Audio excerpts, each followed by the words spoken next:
अब हम इसके बाद आते हैं व्याकरण एवं इसके विभाग। इसी पर पूरा व्याकरण आपका टिका हुआ है। तो सबसे पहले व्याकरण, व्याकरण को अगर हम संधि करेंगे तो वी जोड़ आकरण होता है। वी जोड़ आकरण यानी वैसा भाषा, व्याकरण वैसा माध्यम है, व्याकरण वैसा साधन है जिसके द्वारा हम शुद्ध शुद्ध बोलते, लिखते, पढ़ते हैं। भाषा व्याकरण वह शास्त्र है जिसके द्वारा हम शुद्ध शुद्ध पढ़ते भी हैं और लिखते भी हैं। शुद्ध शुद्ध, जैसे बहुत से लोग बोल देते हैं हिंदी में हवा चल रहा है, और बहुत विद्वान लोग तेजी से फास्ट में बहुत गलत शब्द का प्रयोग कर देते हैं। हवा चल रहा है, जबकि ये स्त्रीलिंग है, हवा चल रही है। पुलिस को देख करके तुरंत लोग कहेगा पुलिस आ रहा है, गलत हो। पुलिस आ रही है, यानी व्याकरण वह माध्यम है जिसके द्वारा हम शुद्ध शुद्ध लिखते भी हैं, बोलते भी हैं और पढ़ते भी हैं। तो आइए इसको डिफाइन करते हैं। व्याकरण वह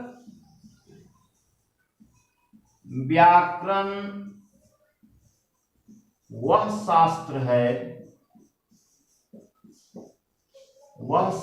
है जिसके द्वारा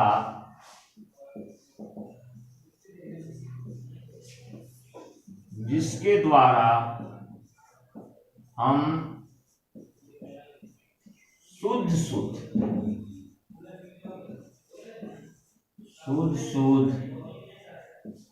बोलते, लिखते एवं पढ़ते।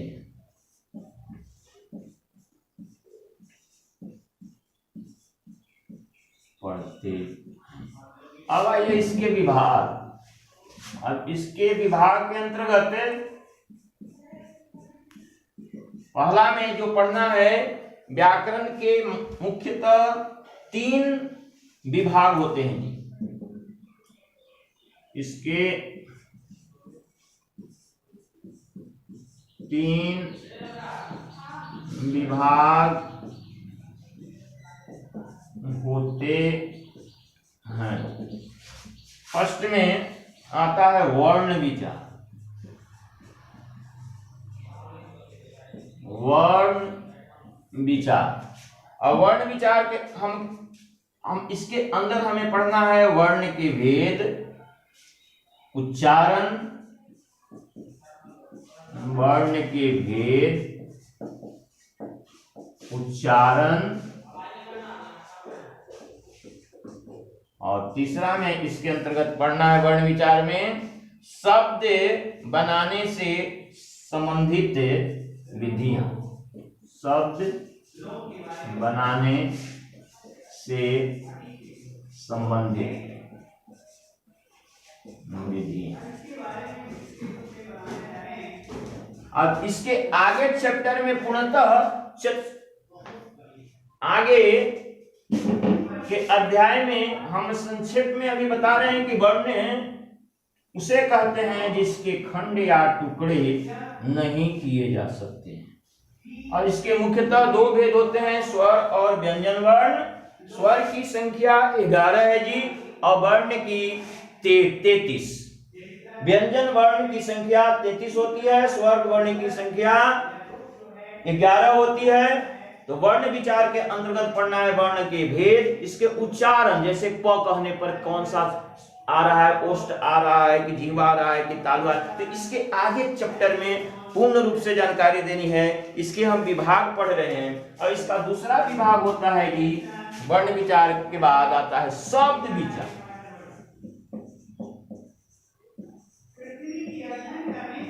शब्द विचार, अब शब्द विचार के जैसे इसके 3 पार्ट्स हुए, 3 गो अंग हुए, उसके शब्द विचार के हैं हमको पढ़ना है। इसके अंतर्गत शब्दों के भेद,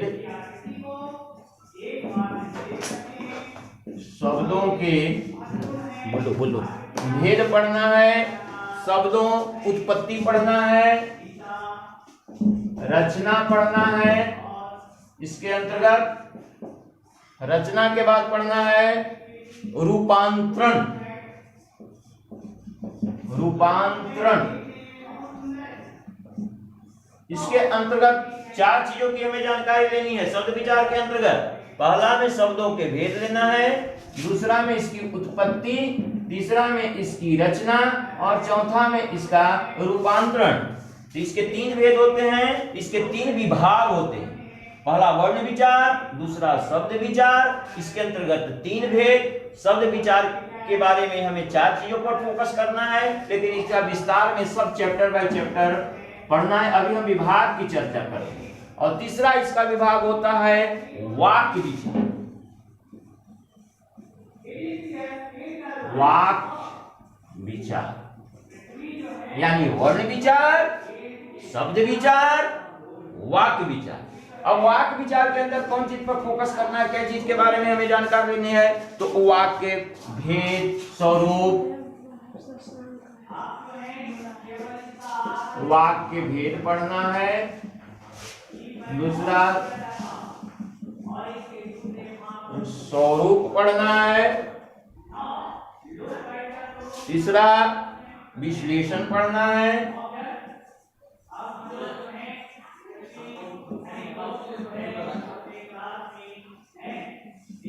चौथा पढ़ना है संश्लेषण।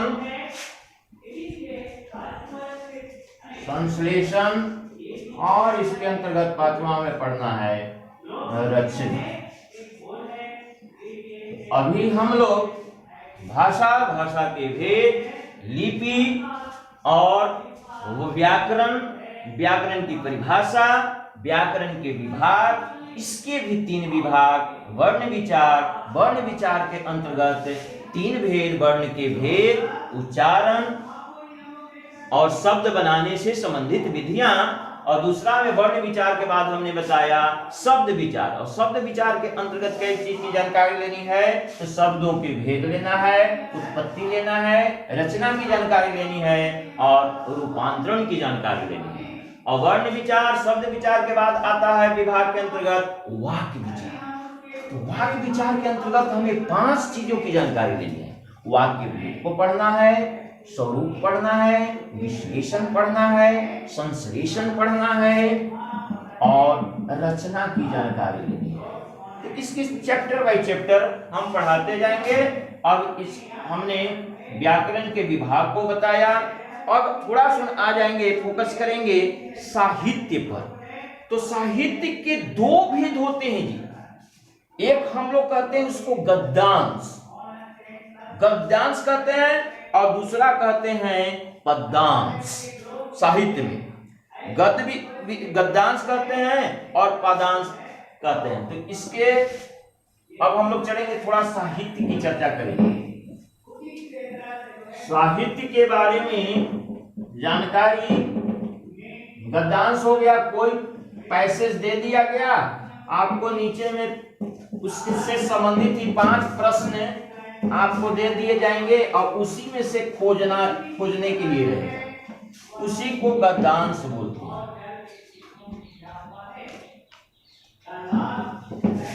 गद्यांश और पद्यांश, कोई कविता के माध्यम से उसके प्रश्न को दिया जाता है, उसे पद्यांश कहते हैं। यानी साहित्य की जानकारी। तो साहित्य की जानकारी के अंतर्गत साहित्य के 2 भेद होते हैं। अभी हमने बताया साहित्य के 2 भेद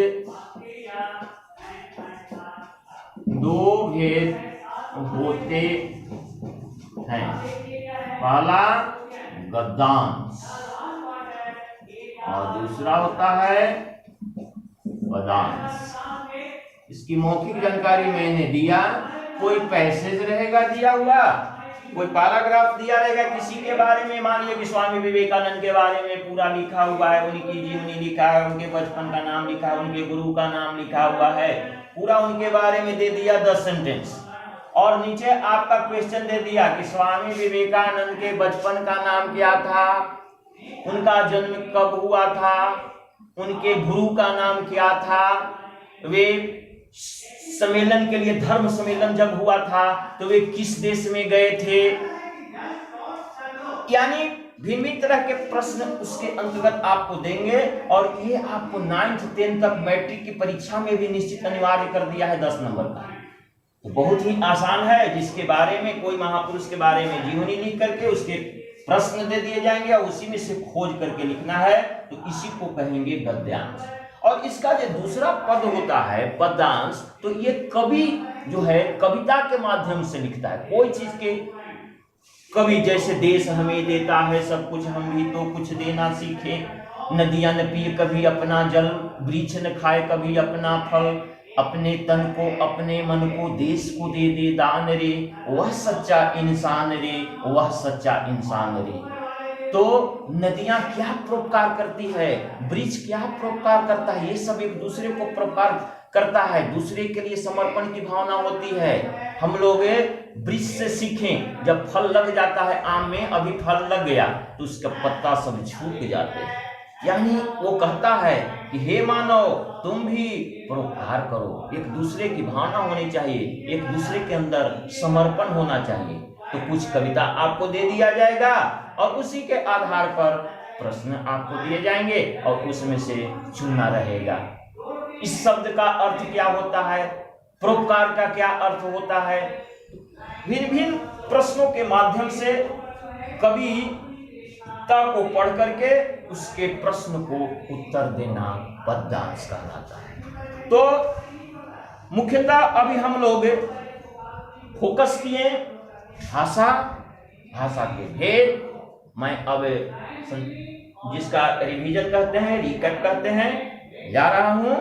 भाषा की मैंने परिभाषा समझाया, इसके अंतर्गत भाषा के भेद को समझाया, इसके बाद मैंने लिपि समझाया और हमारी जो मुख्य भाषा है हिंदी और संस्कृत, इसकी भाषा देवनागरी है और बताया अंग्रेजी का, उर्दू का, अंग्रेजी का रोमन, उर्दू का फारसी। इसके बाद मैंने बताया लिपि की जानकारी दी, परिभाषित किया इसको, और इसके बाद मैंने आया व्याकरण पर। व्याकरण किसे कहते हैं, ये शुद्धता का ज्ञान कराता है हमें। वह ऐसा शास्त्र है जिसके द्वारा हमें शुद्ध शुद्ध बोलना और लिखना आ जाए, उसे व्याकरण कहते हैं। अब व्याकरण से ही पता चला कि हवा चलती है। बहुत से लोग बोल देते हैं कि हवा चलता है, पुलिस आ रहा है, जबकि होता है पुलिस आ रही है। तो व्याकरण के शास्त्र के जो अध्ययन करते हैं तब हमें जानकारी मिलती है कि इसकी शुद्धता कहाँ तक सीमित है। यानी व्याकरण के बारे में हमने जानकारी दी और व्याकरण के विभाग का बंटवारा किया और विभाग के बाद थोड़ा सा फोकस किया साहित्य पर। तो साहित्य के बारे में हमने 2 भेद बताया, जिसका होता है गद्यांश, इसका मौखिक जानकारी बहुत ही उदाहरण के द्वारा मैंने आपको समझाया कि किसी महापुरुष की जीवनी, कोई चीज का फोकस दे दिया जाएगा, पैसेज दे दिया जाएगा, उससे 5 या 6 प्रश्न देकर के उसी में से खोजने को ले दिया जाएगा, उसको गद्यांश कहते हैं। और पद्यांश के बारे में भी मैंने छोटा उदाहरण दिया। कविता के बाद माध्यम से देश हमें देता है सब कुछ, हम भी तो कुछ देना सीखें, नदियां न पिए कभी अपना जल, वृक्ष न खाए कभी अपना फल, अपने तन को अपने मन को देश को दे दे दान रे, वह सच्चा इंसान रे, वह सच्चा इंसान। तो इसी कविता के माध्यम से परोपकार की भावना आपके अंदर समाहित हो, इसी शब्द के साथ मैं अपनी वाणी को यहीं विराम देता हूँ। जय हिंद।